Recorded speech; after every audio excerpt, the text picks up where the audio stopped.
በካራባው የፍጻሜ ጨዋታ ላይ ያልተገኘው እንግሊዛዊው አማካይ ኤበሬ ኤዜን ጨምሮ በጉዳት ምክንያት ለሀገራዊ ግዳጅ ያላቀኑትን እንዲሁም ምቾት ያልተሰማቸው ተጫዋቾች ወደ ክለቡ እንዲመለሱ ያደረገው የፕሪሚየር ሊጉ መሪ አርሰናል ጉዳይ መነጋገሪያ የሆነ ሲሆን እውን ተጫዋቾቹ ጉዳት አጋጥሟቸው ወይስ ለጥንቃቄ የተወሰደ ስልት ነው የሚሉ ሐሳቦች በመሰጠት ቀጥለዋል።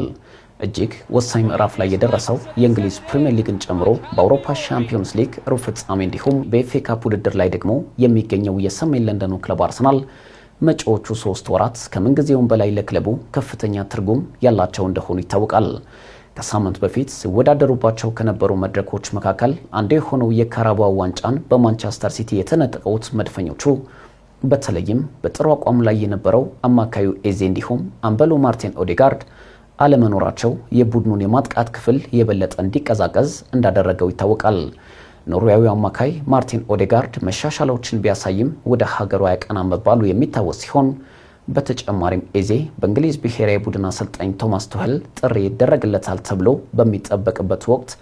ጉዳቱ ከ4 እስከ 6 ሳምንታት ድረስ ከሜዳ እንደሚያርቀው ክለቡ ማሳወቁ አይዘነጋም።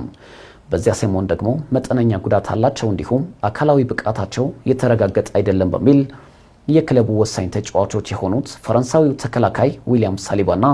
ብራዚላዊው ጋብሪኤል ማጋሌስ፣ ኔዘርላንዳዊው የቀኝ ተመላላሽ ጆሬን ቲምበር እንዲሁም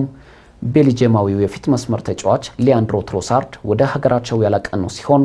ይህም አርሰናል ሆን ብሎ ለጥንቃቄ ያደረገው ውሳኔ ነው በሚል መላምቶች ተሰጥተው ነበር። አሁን ላይ ደግሞ ለሀገራቸው ጥሪ ቀርቦላቸው ከተጓዙ የክለቡ ቋሚ ተሰላፊ ተጫዋቾች መካከል ስፔናዊው አማካይ ማርቲን